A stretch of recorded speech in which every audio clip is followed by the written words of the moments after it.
चलो ठीक है, आज हम लोग ऐसे छोटा चैप्टर है और इजी है। तो सबसे पहले हम लोग स्टेट्स ऑफ मैटर इसमें डिस्कस करेंगे।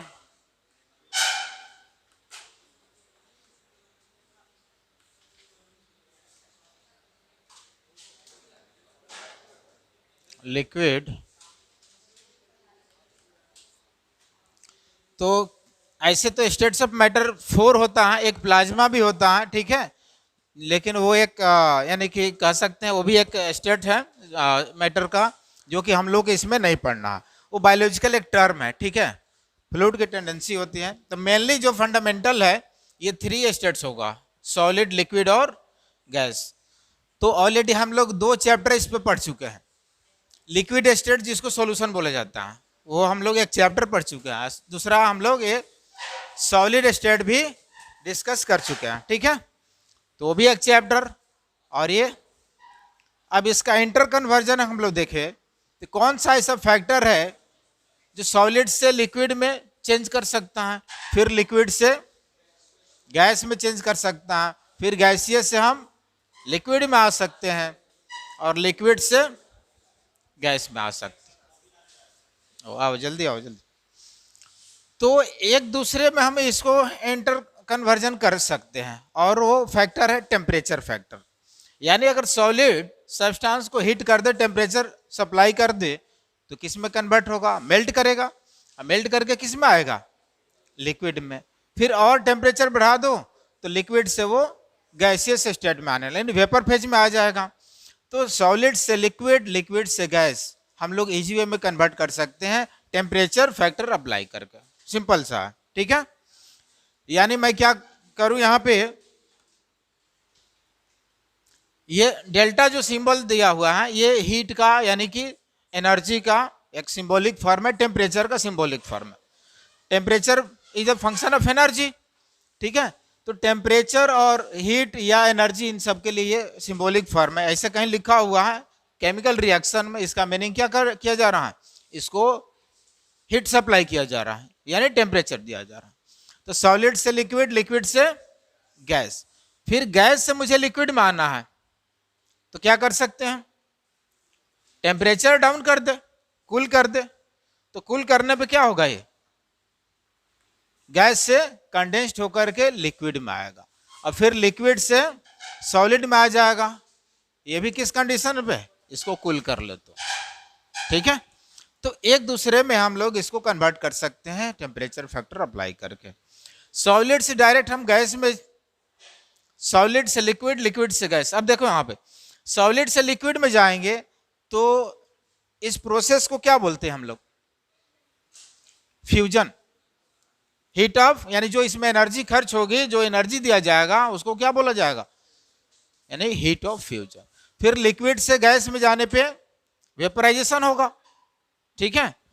गैस से लिक्विड में आने पे कंडेंसेशन और लिक्विड से सॉलिड में आने पे सॉलिडिफिकेशन।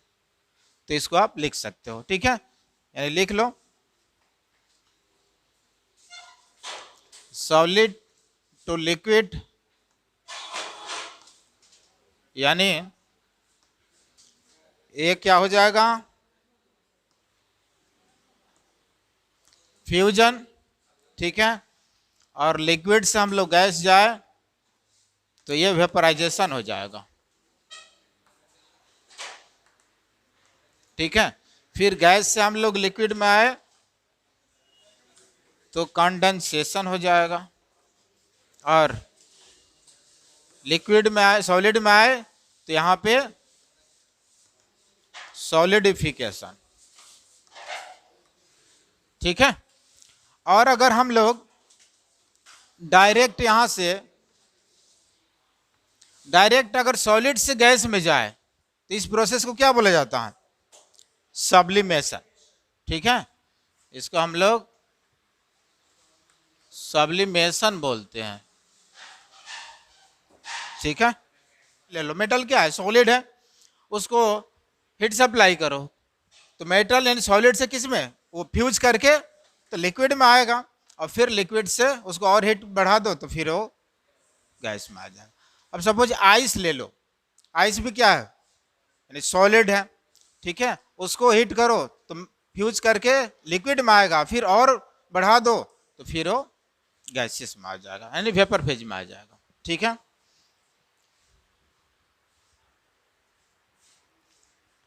हो गया सबका?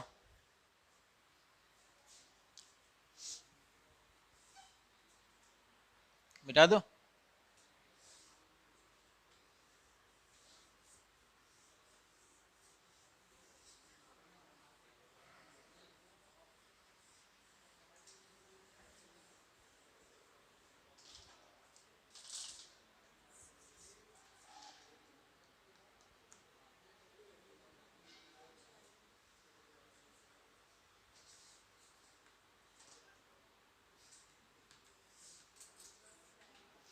अब मैटर का कैरेक्टरिस्टिक्स, यानी सॉलिड,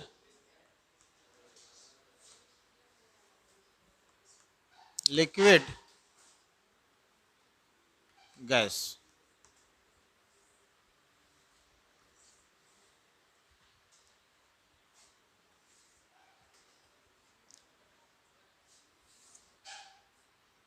यहाँ पे जैसे मैं फर्स्ट पॉइंट ले लिया इसकी प्रॉपर्टीज में,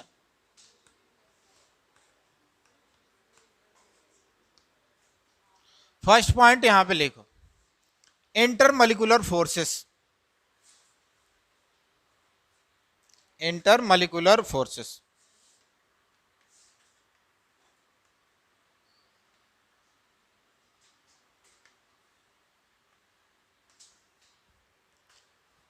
तो इंटरमॉलिक्यूलर फोर्सेस का मीनिंग क्या है, यानी इनके जो कंस्टिट्यूएंट पार्टिकल्स है उनके बीच बॉन्डिंग कैसा है, ठीक है।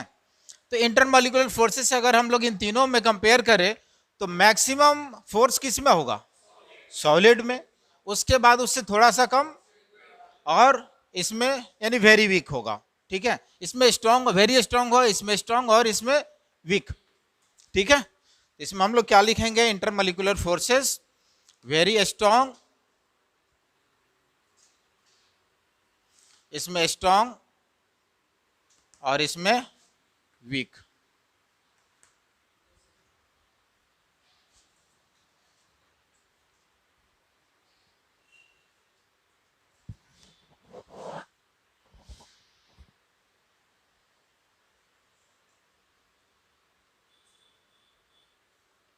ठीक है, तो इंटरमॉलिक्यूलर फोर्स हम बोल सकते हैं कि that type of force in which constituent particles binds with together strongly, ठीक है।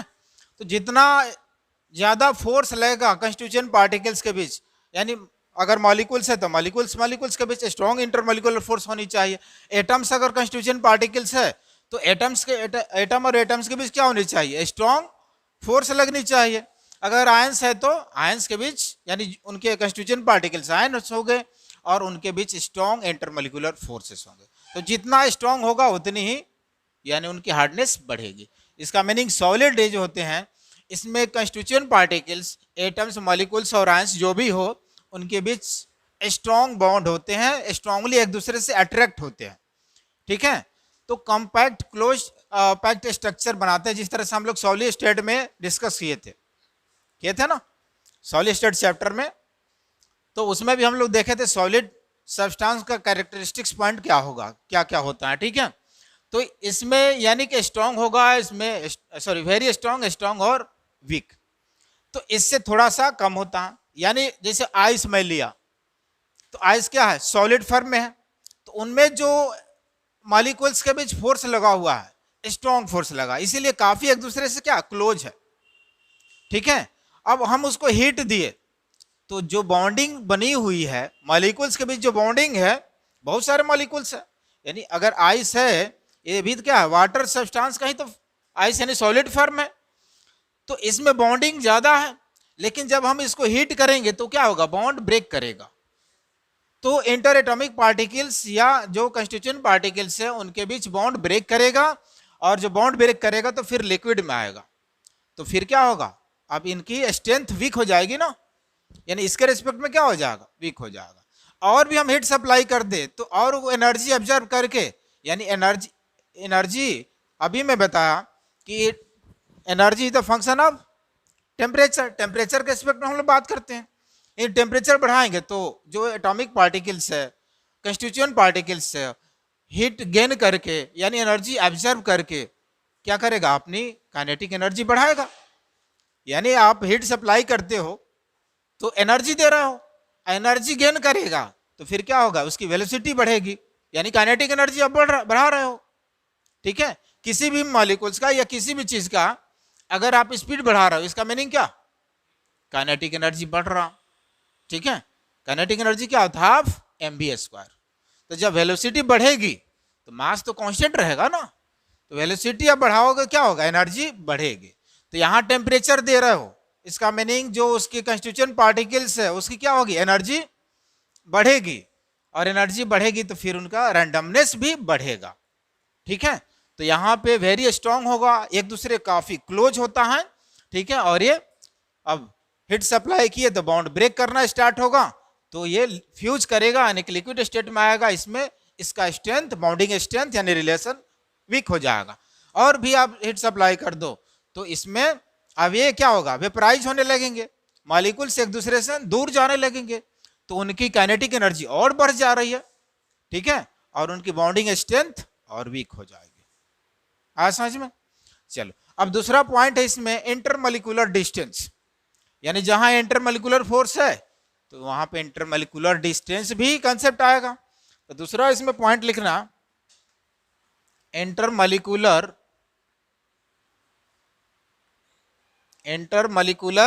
डिस्टेंस, या स्पेस भी बोल सकते हो, इंटरमॉलिक्यूलर स्पेस बोल लो या इंटरमॉलिक्यूलर डिस्टेंस। तो इंटरमॉलिक्यूलर डिस्टेंस का मीनिंग देखो, यहाँ पे सपोज कि यहाँ ध्यान दो, इस तरह से बहुत सारे मॉलिक्यूल्स है। ठीक है, अब इनके बीच बॉन्डिंग है, या कोई भी हम सपोज इस तरह से ले लिए,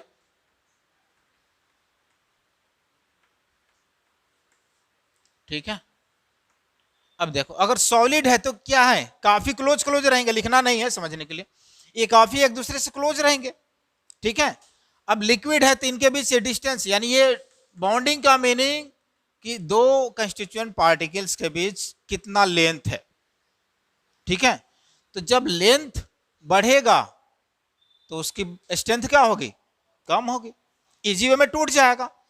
अब जैसे इसी को ले लो, छोटा है तो इसमें ज्यादा एनर्जी लगाना पड़ेगा तोड़ने के लिए, और बड़ा है तो इसको इजी वे में तोड़ा जा सकता है। ठीक है, स्ट्रेंथ कम हो जाता है। तो डिस्टेंस यानी कि हम बात कर रहे हैं इंटरमॉलिक्यूलर डिस्टेंस, यानी each and every two particles के बीच का लेंथ कितना है। तो ये बढ़ेगा लेंथ, क्या होगा, स्ट्रेंथ कम होगा। इनवर्सली का रिलेशन है। इसका मीनिंग कि इंटरमॉलिक्यूलर फोर्स बढ़ेगा तो इंटरमॉलिक्यूलर डिस्टेंस क्या होगा, घटेगा। इनवर्सली का रिलेशन। तो सॉलिड, लिक्विड और गैस, इन तीनों में इंटरमॉलिक्यूलर डिस्टेंस मैक्सिमम किस में होगा, गैसियस में, और मिनिमम किस में होगा, सॉलिड में। तो यहां पे लिख लेंगे क्या, यानी मिनिमम। ठीक है, और इसमें तो मैक्सिमम हो जाएगा। ठीक है, और इसमें क्या होगा, इन दोनों के बीच रहेगा, तो हम क्या लिखेंगे, मॉडरेट लिख लेंगे, या इंटरमीडिएट भी लिख लेंगे, मॉडरेट। या ना तो ज्यादा होगा और ना ही कम होगा, इन दोनों के बीच में रहेगा।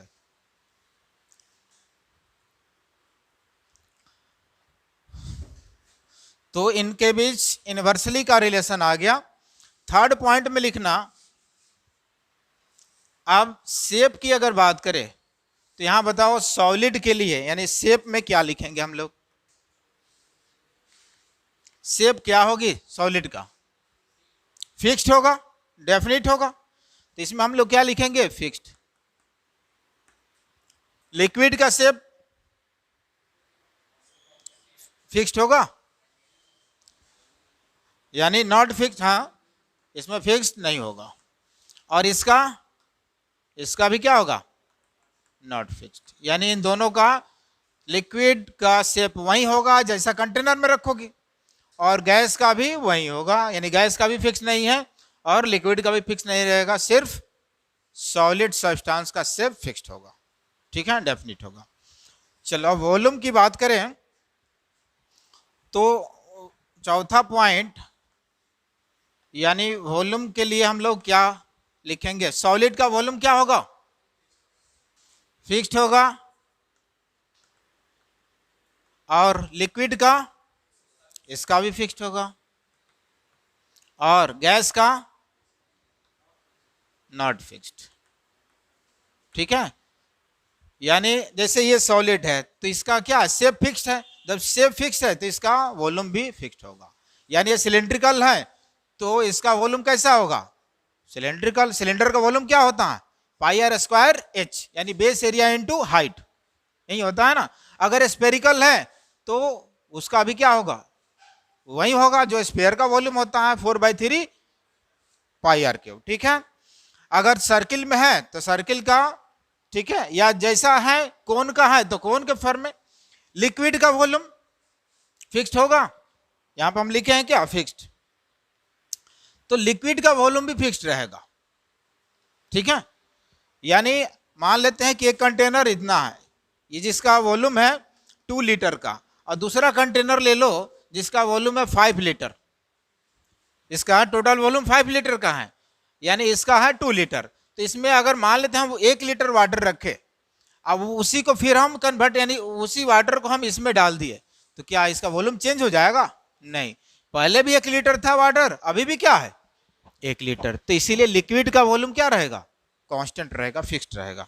लेकिन गैस का वॉल्यूम फिक्स्ड नहीं होगा। अब ऐसा क्यों, तो गैस का एक्चुअली अपना वॉल्यूम नहीं होता है, गैस का वॉल्यूम वही होता है जो कंटेनर का वॉल्यूम होता है।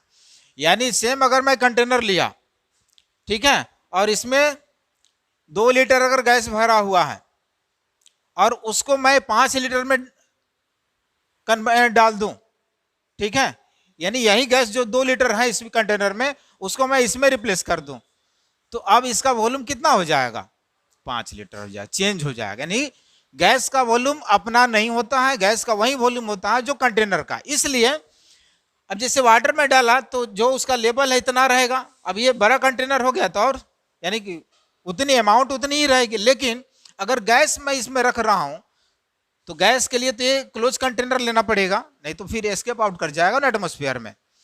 तो गैसियस मॉलिक्यूल्स जो होते हैं ओवरऑल कंटेनर में क्या कर लेते हैं, एस्पिरेट कर जाते हैं, यानी पूरे वॉल्यूम को ऑक्युपाई कर जाते हैं, ठीक है। लेकिन वाटर में यानी लिक्विड में तो ऐसा नहीं होता, ठीक है। तो इसलिए गैस का अपना वॉल्यूम नहीं होता है और गैस का वॉल्यूम वही होता है जो कंटेनर का वॉल्यूम हो, यानी जैसा कंटेनर होगा उसके अकॉर्डिंग गैसियस मॉलिक्यूल्स का वॉल्यूम होगा, ठीक है। चलो नेक्स्ट, मास की अगर बात करें तो क्या रहेगा, इन सब का मास, इन सब की मास क्या होगी, सबकी फिक्स रहेगी, मास फिक्स रहे, ये चेंज नहीं होगा, तीनों का मास फिक्स्ड। तो मास देखा जाए तो तीनों का फिक्स्ड, और वॉल्यूम कितने का फिक्स्ड है, 2 का, और शेप 1 का फिक्स्ड है, यानी सॉलिड का सिर्फ फिक्स्ड है शेप, और लिक्विड गैस का फिक्स्ड नहीं है।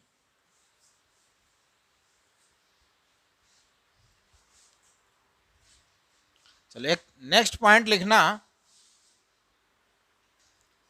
कंप्रेसिबिलिटी। 5 पॉइंट्स में 5 नंबर में कंप्रेसिबिलिटी,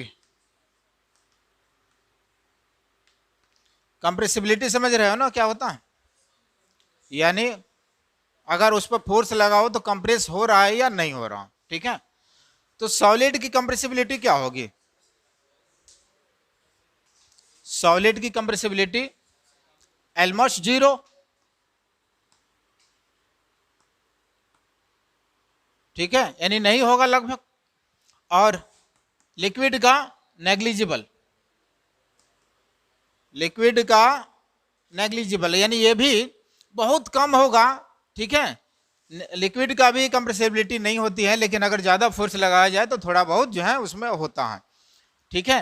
यानी थोड़ा सा वॉल्यूम इसका चेंज होगा, डिक्रीज करेगा अगर फोर्स लगाया जाए काफी तो।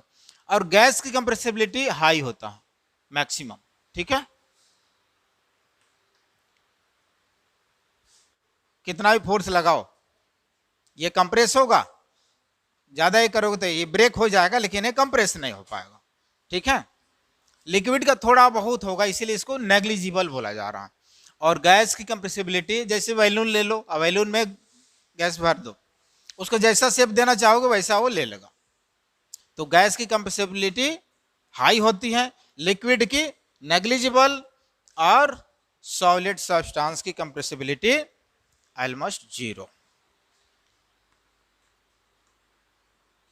तो इस चैप्टर में हम लोग को लिक्विड और सॉलिड का नहीं पढ़ना, क्योंकि लिक्विड और सॉलिड पे एक अलग अलग चैप्टर है, जो कि ऑलरेडी हम लोग सॉलिड स्टेट भी पढ़ चुके हैं, और लिक्विड स्टेट जिसको dilute solution and colligative properties वो भी हो चुका है। तो दोनों स्टेट पे 2 चैप्टर हो चुका है, लास्ट यानी थर्ड है, इस पे 1 चैप्टर है, ठीक है। तो अगला पॉइंट, गैसियस अगर सब्सटेंस देखा जाए तो टाइप्स ऑफ गैस कितने होंगे, यानी गैस का नेचर अगर देखा जाए तो एक आइडियल गैस, और दूसरा कौन सा, नॉन आइडियल। और इसी नॉन आइडियल को रियल गैस भी बोला जाता है, ठीक है। तो एक आइडियल और दूसरा नॉन आइडियल। चलो लिखो इसको,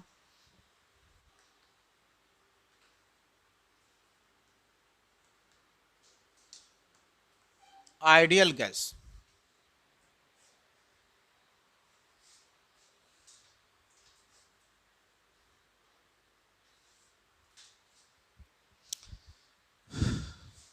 चलो इसमें लिखना first point,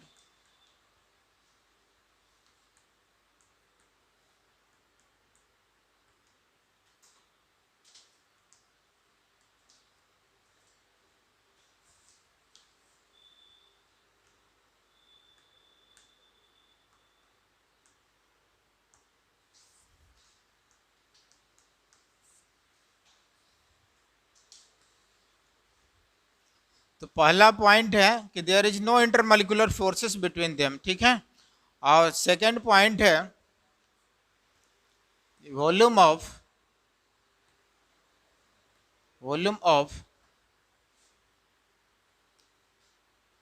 gaseous molecules,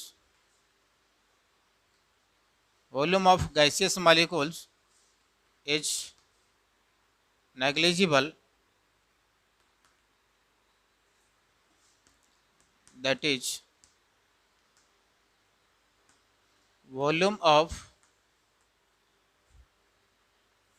gas, the volume of gas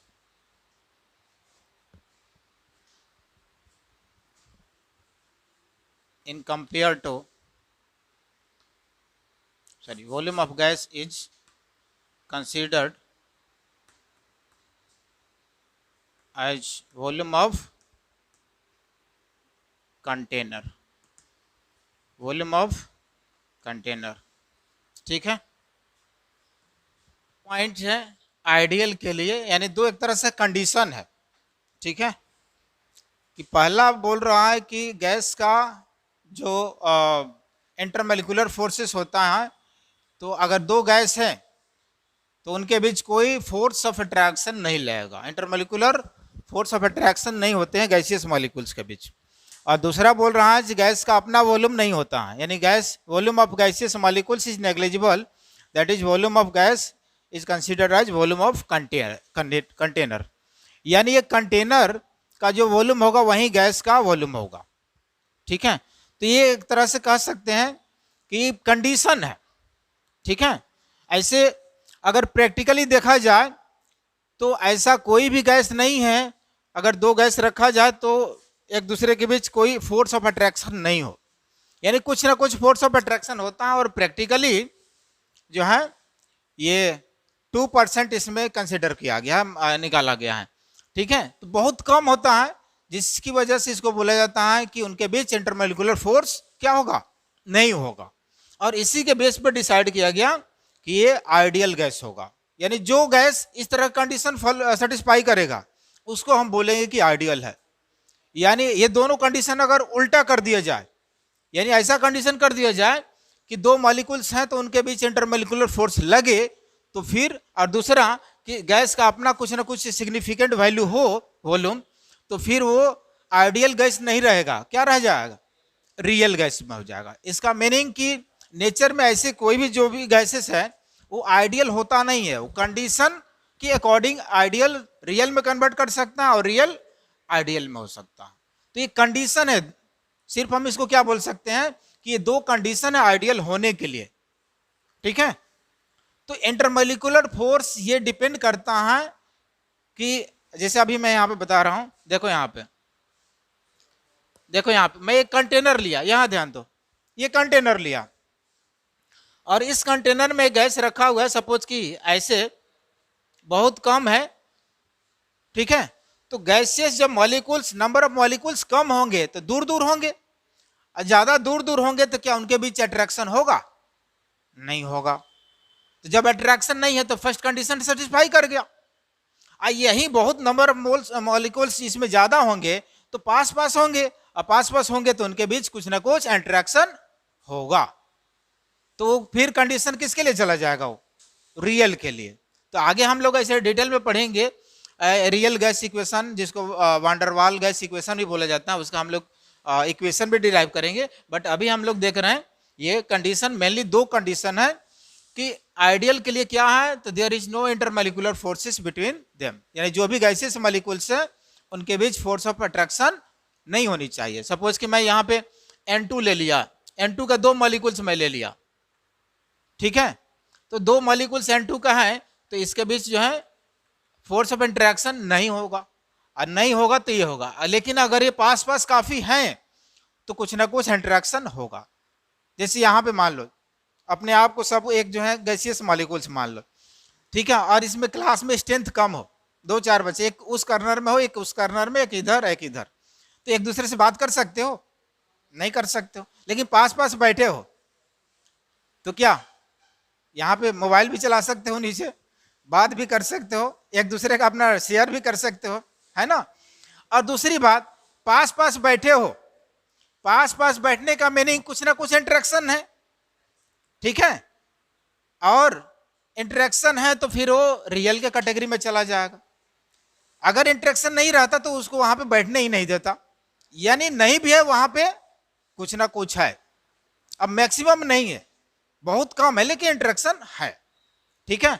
तो जहां पे इंटरेक्शन है तो किस में चला जाएगा, रियल में। लेकिन जहां पे इंटरेक्शन नहीं है तो इस पे डिपेंड करता है कि गैसियस मॉलिक्यूल्स कंटेनर में कितने हैं और कैसे अरेंजमेंट है, यानी ज्यादा डिस्टेंस पे है या बहुत कम डिस्टेंस पे है। तो ऐसा सिचुएशन है तो क्या होगा, आइडियल, इनके बीच इंटरमॉलिक्यूलर फोर्स ऑफ अट्रैक्शन नहीं होगा। आ समझ में। और दूसरी बात कि मैं दूसरा कंडीशन के लिए, तो अगर यहां पे देखो एक छोटा कंटेनर में लिया, एक बहुत छोटा कंटेनर लिया, और जितनी गैस इसमें है उतनी ही गैस इसमें है, ठीक है, जितनी गैस इसमें है, गैसेस मॉलिक्यूल्स उतनी ही इसमें है। इसका कंटेनर यानी वॉल्यूम कम है, बहुत छोटा है ये कंटेनर, तो क्या होगा, सेम मॉलिक्यूल्स इसमें पास पास होंगे ना, तो इसके रिस्पेक्ट में हम क्या बोलेंगे, जो गैस का अपना वॉल्यूम होता है कुछ ना कुछ सिग्निफिकेंट वैल्यू होगा। लेकिन अब इस बड़े कंटेनर के रिस्पेक्ट में हम क्या बोलेंगे, जो उसका अपना वॉल्यूम कुछ है नहीं। अब जैसे इस रूम को मान लो, तो रूम का अगर देखा जाए तो इसका वॉल्यूम अच्छा खासा है, इसमें दो कैंडिडेट बैठा रहे, तो इस रूम के रिस्पेक्ट में कैंडिडेट का वॉल्यूम कुछ कंसीडर करेंगे, नेग्लिजिबल है। तो कंटेनर के रिस्पेक्ट में हम लोग बात करते हैं, ठीक है, कि कंटेनर का वॉल्यूम कितना है। अगर बहुत बड़ा कंटेनर है और उसमें दो चार गिने चुने जो है मॉलिक्यूल्स है, तो मॉलिक्यूल्स का वॉल्यूम क्या है, नेग्लिजिबल है।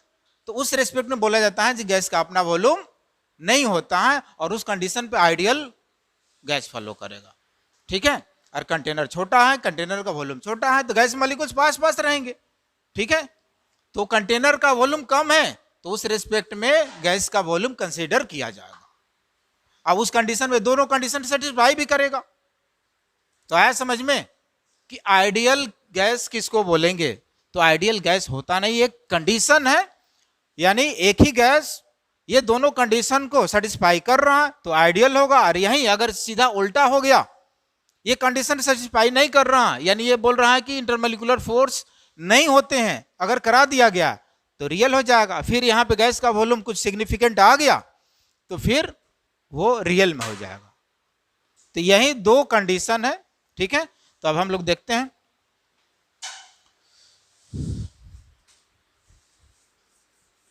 तो एक पॉइंट इसमें और लिख लेना कि volume of gas is consider in compare to क्या? वॉल्यूम ऑफ कंटेनर, ठीक है। यानी कंटेनर का वॉल्यूम कैसा है उसी के रेस्पेक्ट में हम लोग देखेंगे।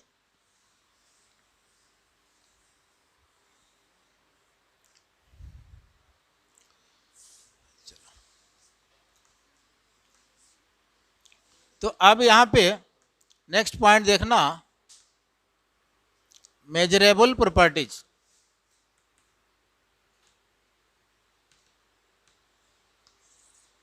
Of gas. तो गैसियस सब्सटेंस का कौन कौन से मेजरेबल प्रॉपर्टीज है वो हम लोग डिस्कस करते हैं।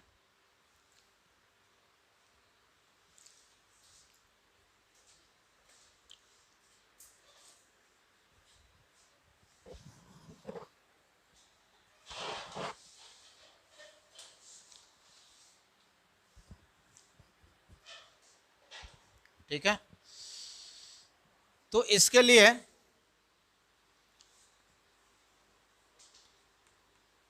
प्रेशर है, यानी गैस का प्रेशर कितना होता है, यानी pressure of gas, temperature of gas, और थर्ड में है अमाउंट ऑफ गैस। और ये किस फॉर्म में निकालेंगे? Amount in terms of moles, ठीक है। तो प्रेशर, वॉल्यूम, मोल्स, ठीक है, और टेम्परेचर। चौथा है वॉल्यूम ऑफ गैस। तो वॉल्यूम ऑफ गैस अभी मैं बताया था, इधर लिखाया भी हूं कि वॉल्यूम ऑफ गैस क्या होता है, कंटेनर के रिस्पेक्ट में हम लोग देखते हैं, कंटेनर का वॉल्यूम के इक्वल होता है।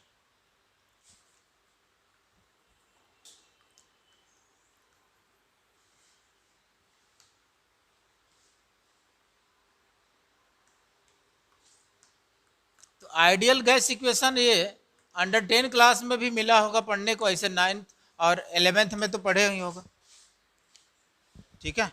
P V equals to NRT, इसी को आइडियल गैस इक्वेशन बोलते हैं ना, यही है आइडियल गैस इक्वेशन, ठीक है। और इसमें ये पी जो यहाँ पे दिख रहा है, ये पी यही प्रेशर ऑफ क्या है, प्रेशर ऑफ गैस है ये। और यहाँ पे मैं इसी में लिख दे रहा हूं, ये प्रेशर है और वी वॉल्यूम है और एन अमाउंट ऑफ गैस, और वो मोल्स के टर्म में होगा, और टी टेम्परेचर ऑफ गैस, ठीक है। और आर यहां पे जो दिख रहा है, आर क्या है, आइडियल गैस कांस्टेंट, ठीक है, या उसको मोलर गैस कांस्टेंट भी बोला जाता है।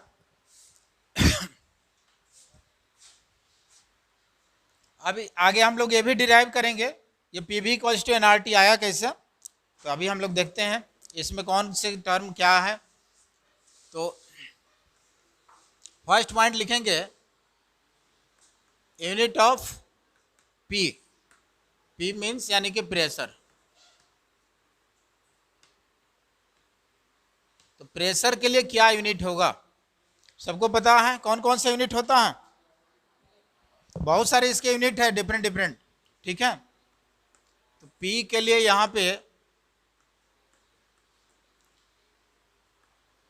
एटीएम है, एटमॉस्फेरिक प्रेशर।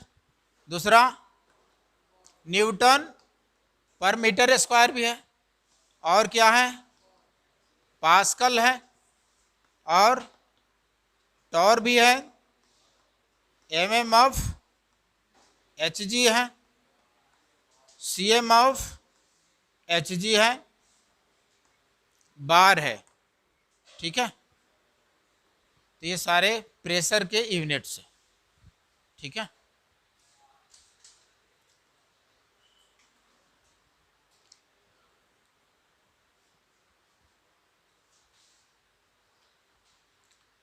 तो न्यूटन पर मीटर स्क्वायर में भी इसको हम लोग मेजर करेंगे, एटीएम में, पास्कल में लिख सकते हैं, torr, mm of Hg, cm of Hg या बार, इन सब में किसी में से दे सकता है।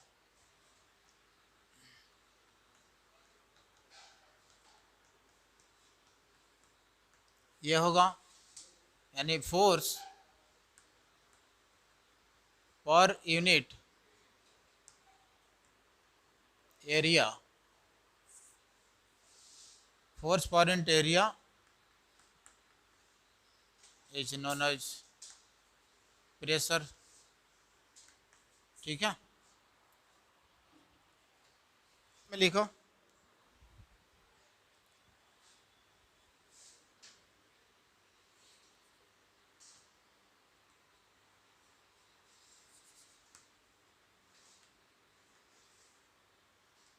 गैसियस मॉलिक्यूल्स, लिखो as gaseous molecules remains in regular collision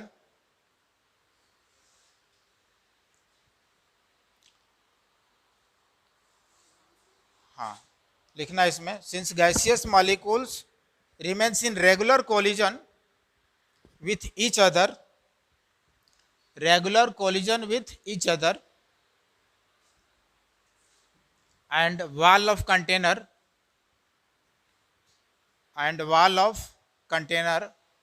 also,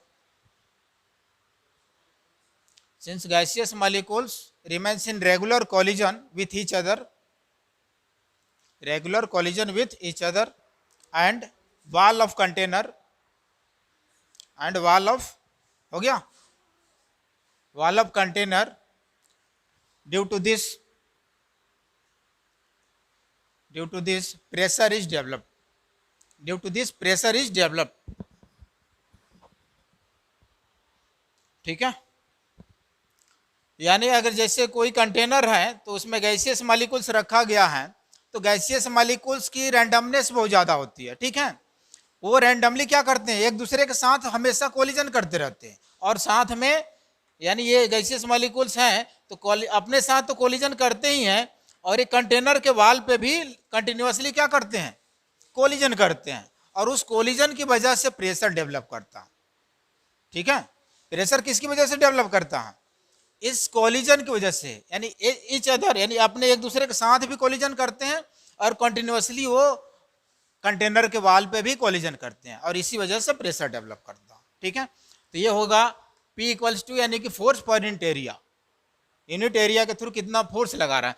तो कोलिजन करेगा, जैसे यहाँ से मान लेते हैं एक गैसियस मॉलिक्यूल्स को मैं कंसीडर किया, तो जैसे यहाँ से चला कुछ इसका वेलोसिटी होगा, अब इधर चला तो यहाँ आकर के यानी कुछ ना कुछ उसको फोर्स होगा, जिस फोर्स से आकर स्ट्राइक कर रहा, और फिर इस पर स्ट्राइक करेगा, मोमेंटम चेंज होगा, फिर पीछे आएगा, फिर अगर इसके साथ में अगल बगल कहीं इसका दूसरे मॉलिक्यूल्स आ गया तो मॉलिक्यूल से भी टकराएगा, फिर उससे टकराकर मोमेंटम चेंज होगा, फिर वाल पे भी जाएगा। तो इस तरह से क्या होता है, पूरे कंटेनर के वाल पे कंटिन्यूसली कोलिजन करते रहता है और एक दूसरे के साथ भी करता है, और उसी की वजह से प्रेशर डेवलप करता है। आया समझ में? तो प्रेशर क्यों डेवलप करता है, चलो इसका यूनिट हम लोग, इतने सारे यूनिट देखें, कुछ इनके बीच हम लोग रिलेशन देख ले।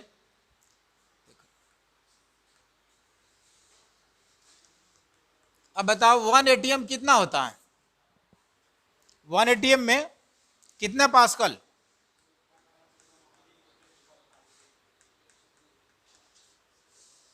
ये होता है ना 1.013 इंटू 10⁵ पास्कल, ठीक है। अब 1 बार में कितना पास्कल होता है?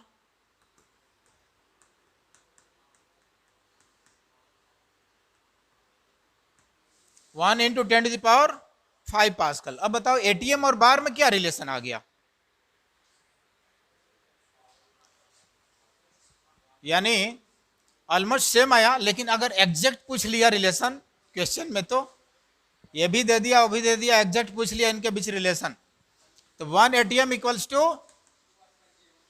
1.013 बार, ये एग्जैक्ट रिलेशन होता है। यानी हम कह सकते हैं कि 1 ATM nearly about equals to कितना? 1 बार। तो अगर अप्रॉक्स में रिलेशन निकालना है, ठीक है, तब तो हम ये 1 एटीएम इक्वल्स टू 1 बार ले सकते हैं, लेकिन एग्जैक्ट निकालना है तो ये निकालना पड़ेगा। यानी ऑप्शन अगर क्लोज है तो एग्जैक्ट यूज करना पड़ेगा। अगर ऑप्शन बहुत क्लोज नहीं है, जैसे एक मैग्नीट्यूड 10 है, दूसरा 50 है, 30 है, 20 है, इस तरह से, तो फिर हम एग्जैक्ट निकालने की कोई जरूरत, एग्जैक्ट लेने की कोई जरूरत नहीं, ये ले लेंगे, ठीक है। यानी दे दिया एटीएम में, आप पूछ लिया बार में, तो दोनों क्या हो जाएगा? सिमिलर, अप्रोक्सीमेटली सिमिलर, ठीक है।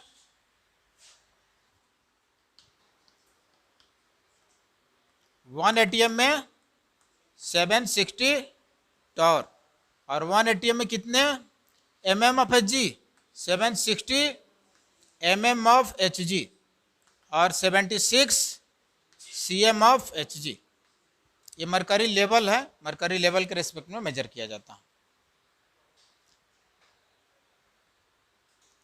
ठीक है। तो अगर मुझे देखो mm ऑफ एच जी में दिया हुआ है, ठीक है, और एटीएम में चेंज करना है, सपोज कि mm ऑफ एच जी में पी प्रेशर दे दिया कि 700 mm ऑफ एच जी है और उसको एटीएम में कन्वर्ट करनी है, तो क्या करेंगे? 760 से डिवाइड कर लेंगे, ठीक है। अगर सीएम में दिया हुआ है, एटीएम में पूछ रहा है, तो इससे डिवाइड कर लेंगे, ठीक है, तो मुझे एटीएम में आ जाएगा।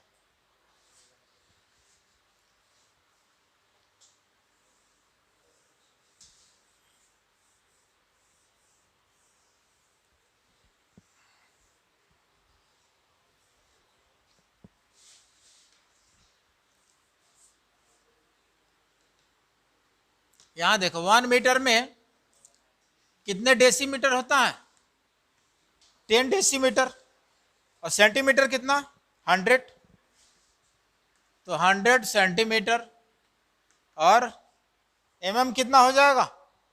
1000 मिलीमीटर, ठीक है।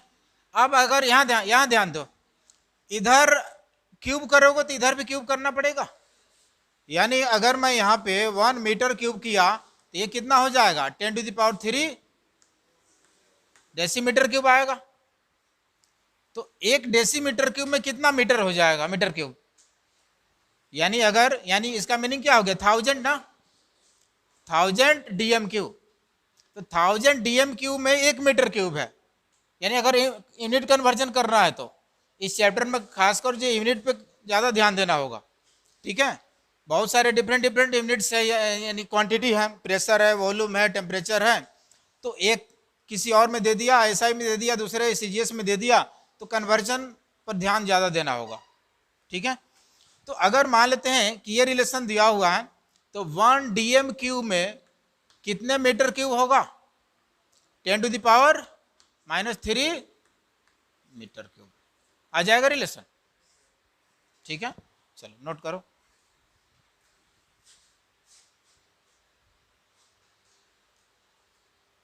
अब दूसरा है 1 मीटर क्यूब 100 सेंटीमीटर क्यूब का, ठीक है।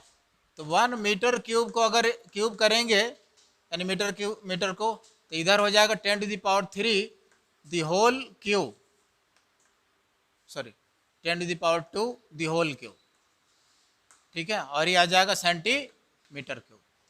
इसका मीनिंग इसको हम लोग क्या लिख सकते हैं? 10⁶ सेंटीमीटर क्यूब लिख सकते हैं।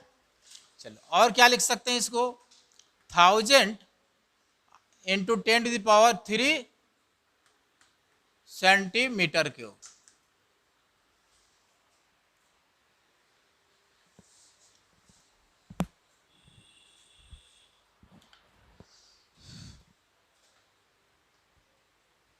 अब यहां से ये देखो कि 1 लीटर, यहां ध्यान दो, 1 लीटर में कितने मिलीलीटर?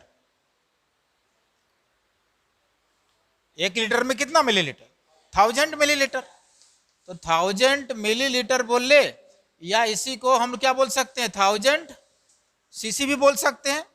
सीसी का मीनिंग क्या? वो बोतल वाला सीसी नहीं है, क्यूबिक सेंटीमीटर या सेंटीमीटर क्यूब, ठीक है। सेंटीमीटर क्यूब ही तो है ना, इसी को शॉर्ट में ऐसे लिखा गया है।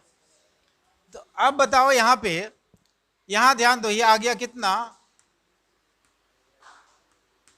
1 मीटर क्यूब में कितने लीटर हो जाएगा? यानी 1 लीटर में 1000 सीसी, तो 1 मीटर क्यूब में कितने लीटर? ये 1000 सीसी, ये पूरे क्या सीसी है ना, यानी 10⁻6 सीसी। इसका मीनिंग मैं इसको दो पार्ट में ब्रेक कर लिया, 1000 into 10⁻³ cm cube. Cm cube ही क्या है? सीसी है।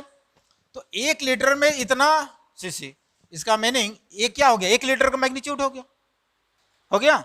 इसका मीनिंग 1 मीटर क्यूब में कितने? 1000 लीटर। ये भी 1 लीटर हो गया, ये भी 1 लीटर हो गया ना, ठीक है। तो कितना हो गया, यहां से 1 मीटर क्यूब में 1000 लीटर।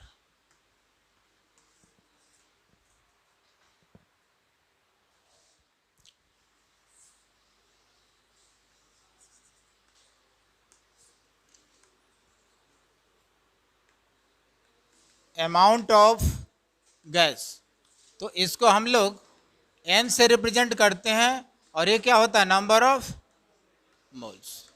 तो मोल्स क्या होता है ये भी सबको पता है, क्या होता है, weight by molecular weight, weight by molecular weight, ठीक है। इसको शॉर्ट में हम लोग W/m लिखेंगे।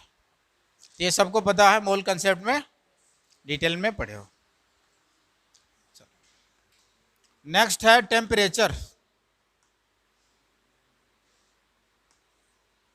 तो टेम्परेचर के लिए भी यूनिट फ़ारेनहाइट है,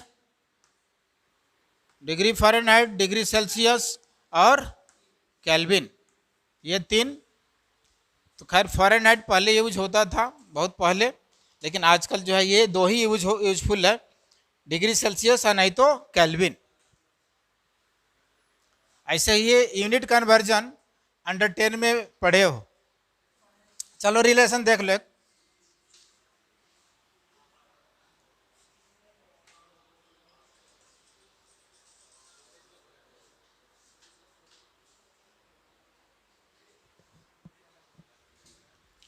चलो टेम्परेचर के लिए डिग्री सेल्सियस एंड एफ है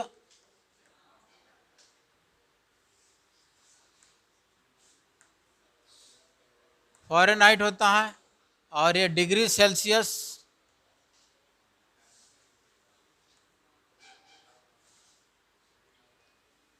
और ये केल्विन होता है। तो इस चैप्टर में हम लोग को ज़्यादातर यूजफुल जो है वो केल्विन है, ठीक है।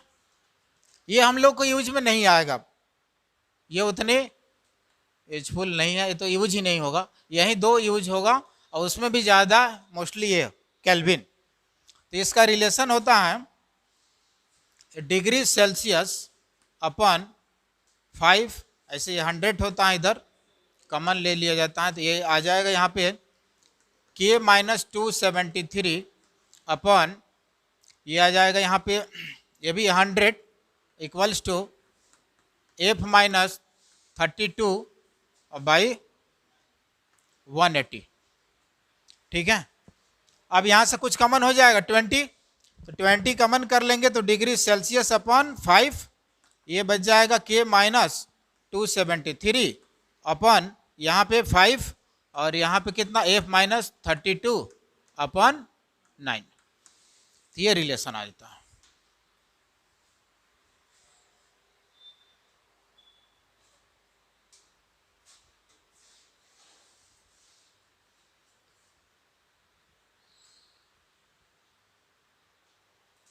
तो अगर डिग्री सेल्सियस में दिया है, केल्विन में कन्वर्ट करना है, तो इन दोनों को ले लेंगे। तो इन दोनों से क्या रिलेशन आ जाएगा यहाँ पे, तो डिग्री सेल्सियस 5 तो कैंसिल हो जाएगा यहाँ पे, C/5 equals to K minus 273/5, तो ये कैंसिल हो गया। फाइनली बच जाएगा C इक्वल्स टू, यानी डायरेक्ट हम लोग लिख ले K equals two degree Celsius plus 273, ये आ जाएगा।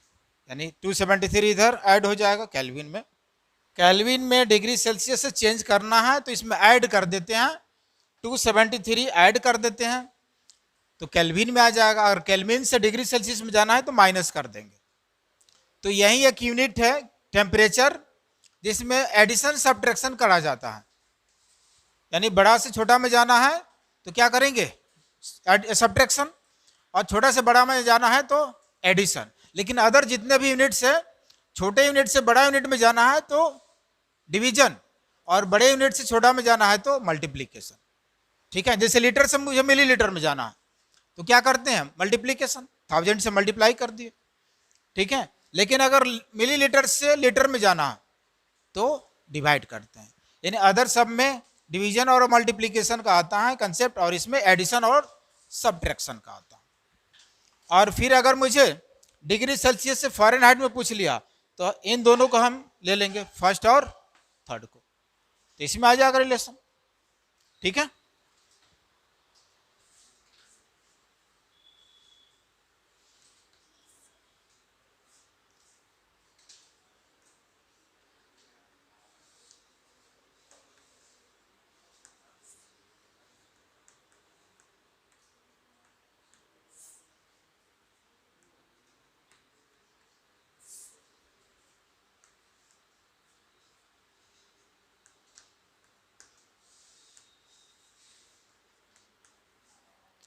ये फ़ारेनहाइट में दिया हुआ है -40 डिग्री, और उसको डिग्री सेल्सियस यूनिट में कन्वर्ट करनी है।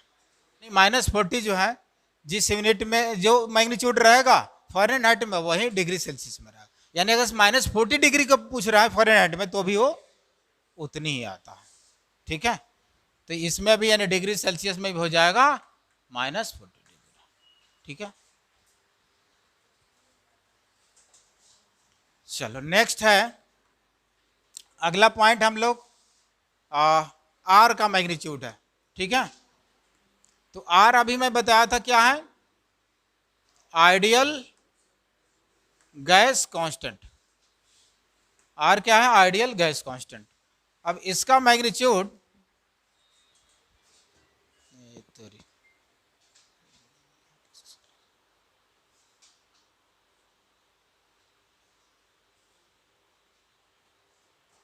ठीक है, आइडियल गैस कांस्टेंट, इसका एक मैग्नीट्यूड होता है 8.31 जूल पर मोल पर केल्विन। एक और होता है 0.0821 लीटर एटमॉस्फेयर पर मोल पर केल्विन। और होता है इसका 82.1 सीसी एटमॉस्फेयर पर मोल पर केल्विन। और होता है एक 2 कैलोरी पर मोल पर केल्विन। तो इसके भी बहुत सारे डिफरेंट ये हम लोग को जो मोस्ट यूजफुल यूनिट है तो वो ये यूनिट है, ज़्यादा यूज होगा इस चैप्टर में, और ये इस चैप्टर में यूज नहीं होगा इसका। हाँ, थर्मोडायनेमिक्स में यूज ज़्यादा होता है। यानी ये मेनली ये एनर्जी के लिए यूजफुल होता है।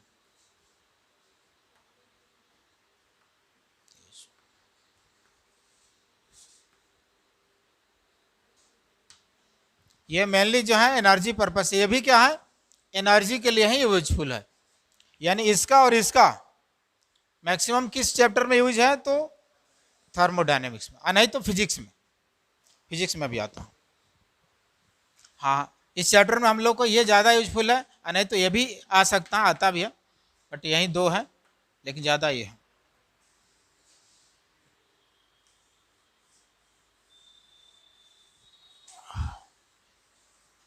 अब देखिए कहाँ पे कैसे हम लोग कौन से यूनिट का यूज करेंगे। अब इस P V equals to N R T, ठीक है। तो फर्स्ट मैं ले रहा हूं यहां पे फर्स्ट पॉइंट कि आर का मैग्नीट्यूड हम लोग कहाँ पे कौन से यूज करेंगे। तो आर अगर यहाँ पे ध्यान देना है, काफ़ी इंपॉर्टेंट है। आर का मैग्नीट्यूड अगर हम लोग 8.31 जूल पर मोल पर केल्विन यूज करते हैं, तो यहाँ पे पी का मैग्नीट्यूड कौन सा यूज करेंगे। ये आर का मैग्नीट्यूड अगर हम लोग इतना यूज करते हैं तो पी का मैग्नीट्यूड कौन सा, एटमॉस्फेरिक वाला या बार या न्यूटन पर मीटर स्क्वायर,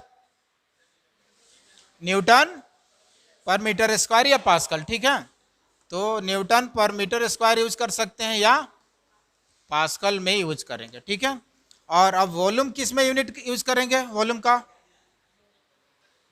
मीटर क्यूब में, क्योंकि ये न्यूटन पर मीटर स्क्वायर है तो उसमें हम वॉल्यूम मीटर क्यूब में यूज करेंगे, ठीक है। अब टेम्परेचर किस में यूज करेंगे, केल्विन में, क्योंकि यहाँ पे केल्विन है, ठीक है। तो पी भी ये हो गया आर, और एन किस में रहेगा, एन तो ऑलवेज मोल में ही रहेगा, ठीक है। चाहे कोई भी हो ये यूनिट, ऑलवेज एन का मैग्नीट्यूड मोल में ही रहेगा। आर का मैग्नीट्यूड अगर हम लोग 0.0821 लीटर एटमॉस्फेयर पर मोल पर केल्विन यूज करते हैं, तो पी किस में यूज करेंगे, पी का मैग्नीट्यूड एटमॉस्फेयर, ठीक है। वॉल्यूम किस में यूज करेंगे, लीटर में, ठीक है। और टी टेम्परेचर फिर यहां भी केल्विन रहेगा, ये एन तो वहीं रहेगा सेम, ठीक। इसको आप लिख सकते हो 25/3, ठीक है। अप्रॉक्स में इसको ये लिख सकते हो 25/3। इसको अप्रॉक्स में कितना लिख सकते हो, 1/12। यानी पॉइंट में कैलकुलेशन में अगर प्रॉब्लम आ रही है तो ये इंटीग्रल मैग्नीट्यूड यूज करके जो कटने वाला हो अगर, तो उसको डिवाइड कर लो, आसान हो जाएगा। अब हम लोग गैस लॉ पढ़ेंगे, जो डिफरेंट डिफरेंट टाइप्स के गैस लॉ हैं, Boyle's law, Charles law, Avogadro law, Gay Lussac law, ठीक है। चलो तो बॉयल्स लॉ के लिए हम लोग फर्स्ट लॉ देखते हैं। बॉयल्स लॉ लिखना,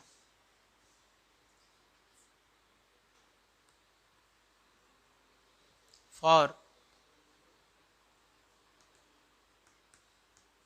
definite mass or a definite mass of a gas, for definite mass or constant mass of a gas, हाँ बॉयल्स गैस लॉ है पहला, इसमें बॉयल्स लॉ लिख लेना।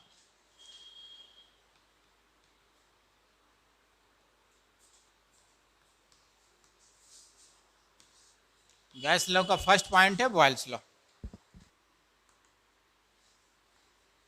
Volume of gas is inversely proportional to, हाँ the volume of gas is inversely proportional to pressure of gas. Volume of gas is inversely proportional to pressure of gas at constant temperature, at constant temperature,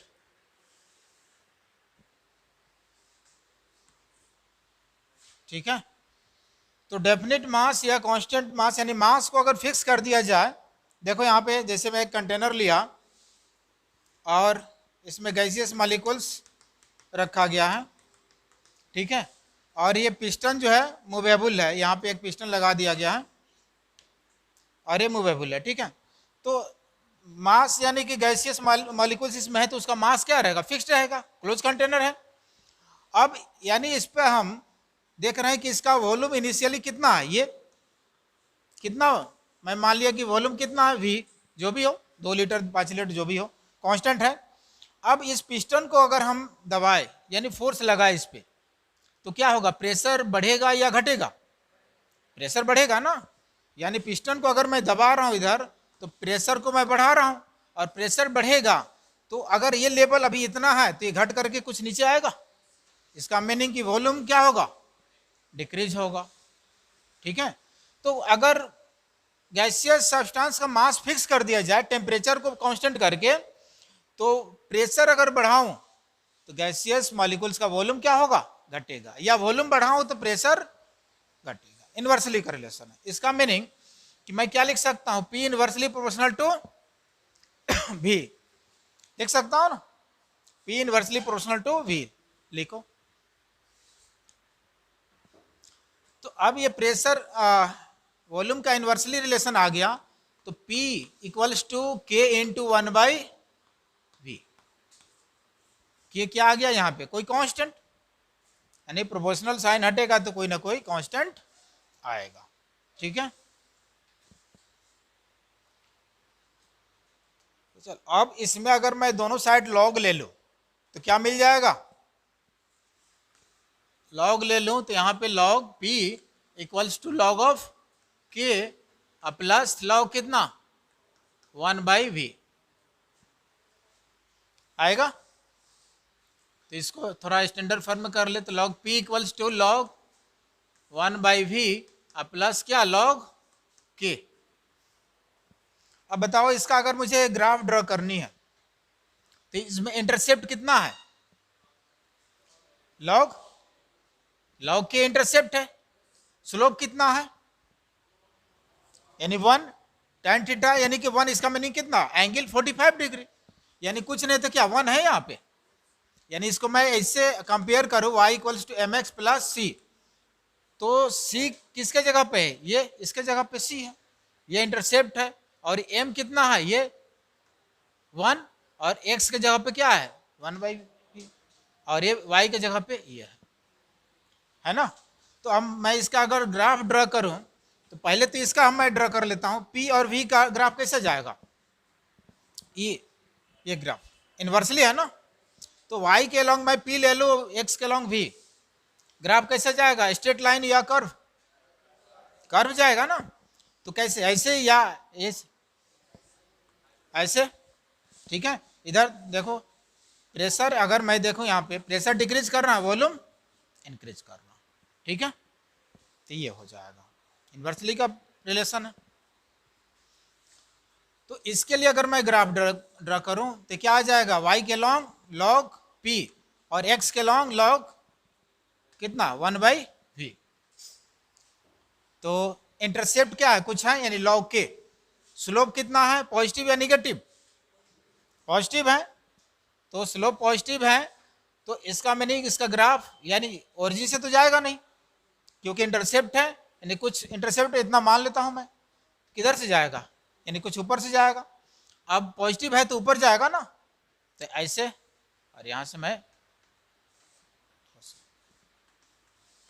और यही theta होगा जो कि m यानी कि कितना tan theta, जिसको हम लोग क्या बोल रहे हैं स्लोप, और ये कितना हो जाएगा tan थीटा यानी कि 1। ठीक है, इसका मीनिंग कि थीटा कितना हो जाएगा 45 डिग्री, यानी स्लोप 1 का मीनिंग tan थीटा, और tan 45 यानी tan थीटा 1 कब होगा, जब 45 डिग्री हो। ठीक है, तो ये आ जाएगा, कैसे लिख सकते हैं, log p इक्वल्स टू क्या लिख सकते हैं, log ऑफ v अब प्लस log, ऐसे लिख सकते हैं, माइनस कर दिए v कर दिए तो वहां पे 1/v था। अब स्लोप क्या हो गया, निगेटिव, अब तो निगेटिव हो गया, यानी अब यहाँ पे m इक्वल्स टू -1 हो गया, जिसको हम लोग tan थीटा बोल रहे हैं। अब इसके लिए यहाँ पे ये log p और ये हो गया लॉग वी, और यहाँ पे स्लोप जो है निगेटिव है, ये इंटरसेप्ट हो जाएगा लॉग के, इसमें भी ये इंटरसेप्ट इधर लॉग के, ठीक है, और ये डाउनवर्ड जाएगा, ये आ जाएगा। तो tan थीटा यानी कि m इक्वल्स टू 1। तो tan थीटा यानी कि स्लोप m इक्वल्स टू -1। देखो यहाँ पे ये यहाँ ध्यान दो, P equals to 1, P directly proportional to 1/v, यानी पी भी इक्वल्स टू क्या, कांस्टेंट आ गया ना, पी भी यानी कांस्टेंट, जो कि पी भी इक्वल्स टू हम के मान सकते हैं यहाँ पे। तो अब क्या आ जाएगा, P1 V1 इक्वल्स टू क्या आ जाएगा, P2 V2 आ जाएगा। पी भी इक्वल्स टू क्या है, कांस्टेंट। तो दो डिफरेंट केस के लिए क्या हो जाएगा, एक का P1 या डिफरेंट कंडीशन पे, तो P1 V1 कितना हो जाएगा, P2 V2। अब P1 P2 अगर दिया हुआ है V1 V2 पूछ लिया, या इसमें से कोई भी एक पूछ सकता है, ठीक है। तो इधर मैं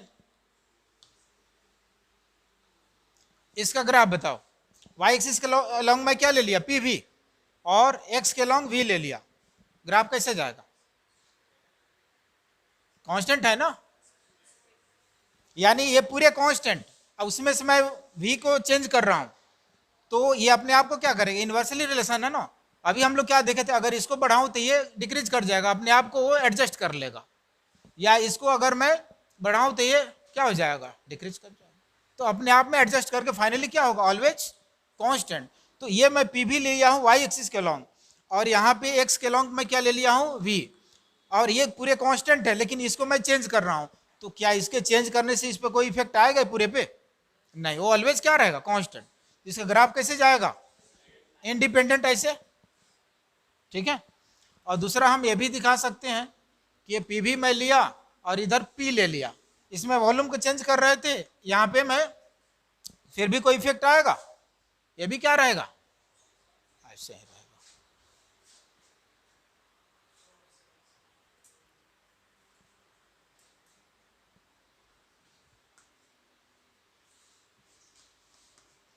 P और V का ग्राफ हम लोग देखे थे, ठीक है।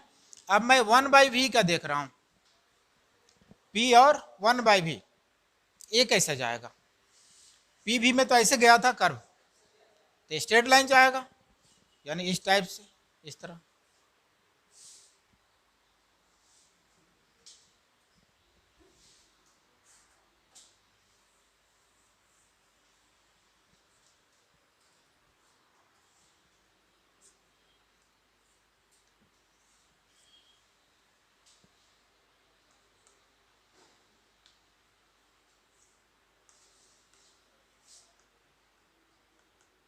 चलो इसमें T1 T2 के बीच रिलेशन निकालना है। PV ग्राफ दिया हुआ है और ये T1 टेम्परेचर पे, T2 टेम्परेचर पे, तो T1 और T2 के बीच क्या रिलेशन है, इस तरह से बहुत बार क्वेश्चन पूछा हुआ है। क्या होगा,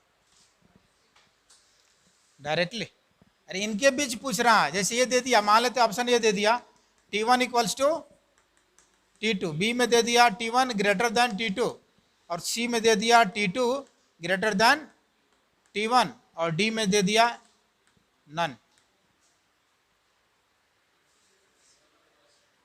क्या होगा।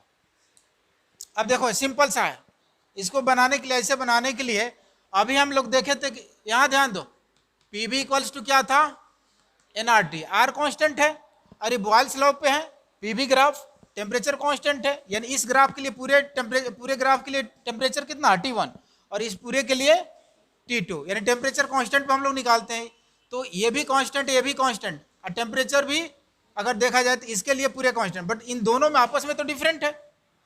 अब मैं क्या करूँ, पी और वी के बीच, इन दोनों में से, यानी पी भी डायरेक्टली प्रोपोर्शनल टू क्या आ गया, टी, तो अब इन दोनों में से किसी एक को मैं कांस्टेंट कर दूं तो मुझे टी के बीच रिलेशन मिल जाएगा।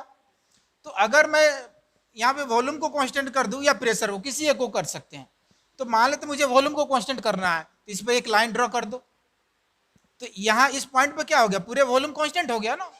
तो वॉल्यूम कांस्टेंट हो गया, ये अब ये मुझे नहीं देखना है, अब क्या देखना है, पी और टी के बीच। तो यहाँ से पी और टी के बीच कैसा रिलेशन है, डायरेक्टली का।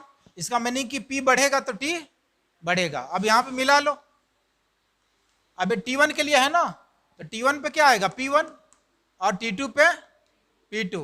तो यानी P बढ़ेगा तो T भी बढ़ेगा। तो किसका मैग्नीट्यूड ज्यादा है, P1 का, P1 ऊपर है ना। इसका मीनिंग क्या आ गया, P1 डायरेक्टली यानी P directly proportional to T।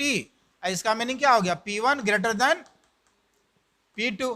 तो ये क्या हो जाएगा, T1 ग्रेटर देन T2।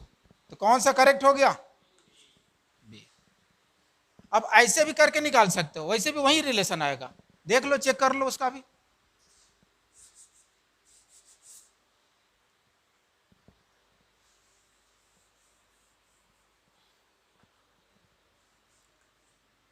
वही मैं ले लिया यहाँ पे P और इधर V, और ये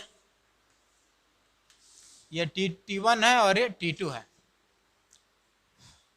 अब देखो मैं इधर क्या उसमें वॉल्यूम को कांस्टेंट किया था, इधर प्रेशर को, तो प्रेशर कांस्टेंट करना है तो एक लाइन ड्रॉ कर दिया। अब इस पॉइंट पे क्या होगा, प्रेशर कांस्टेंट। तो अब मुझे V और T के बीच रिलेशन मिलेगा।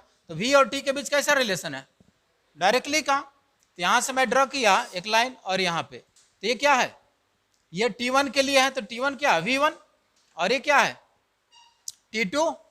T2 ग्राफ के लिए कितना हो जाएगा V2। तो इसमें कौन सा ग्रेटर है, V1 ग्रेटर देन V2। इसका मीनिंग T1 ग्रेटर देन, वही आया।